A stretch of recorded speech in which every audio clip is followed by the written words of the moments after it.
Now, the rest of the story.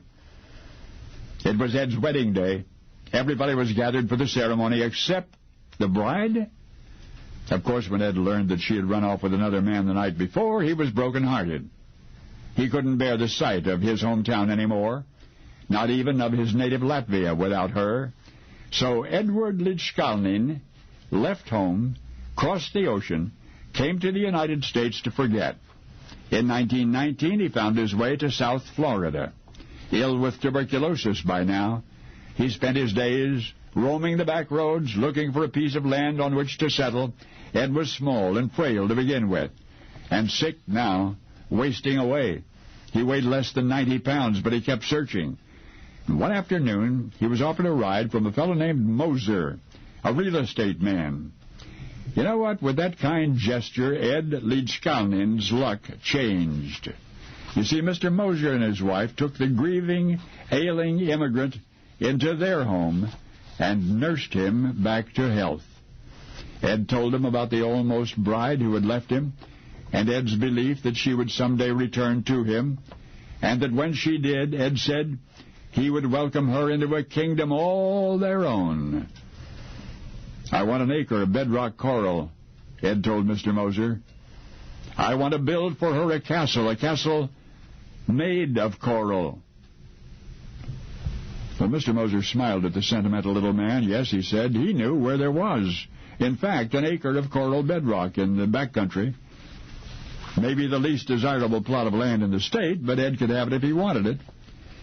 Well, so began a labor of love that lasted for the next quarter century.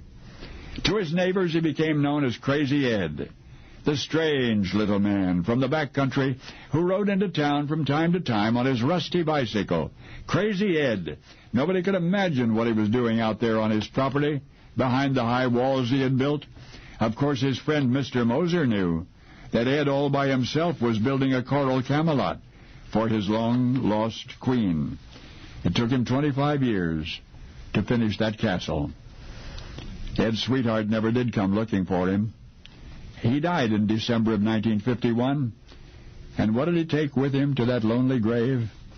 But one great engineering secret, one of the greatest of all time, because in the town of Homestead, Florida, on the National Register of Historic Places, there remains one of the most marvelous monuments anywhere in the world, 1,000 tons, made of 30-ton blocks of rock, a castle with a 9-ton swinging gate that moves with the touch of a finger, and 20-foot walls, a perplexing structure made entirely of coral.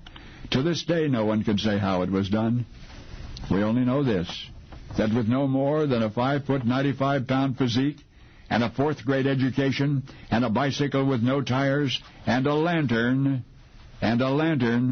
Edward Lichkalnin lifted those 30-ton stones and crafted his castle of coral entirely at night.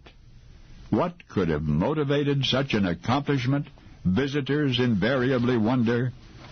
Well, now you know, because you know the rest of the story.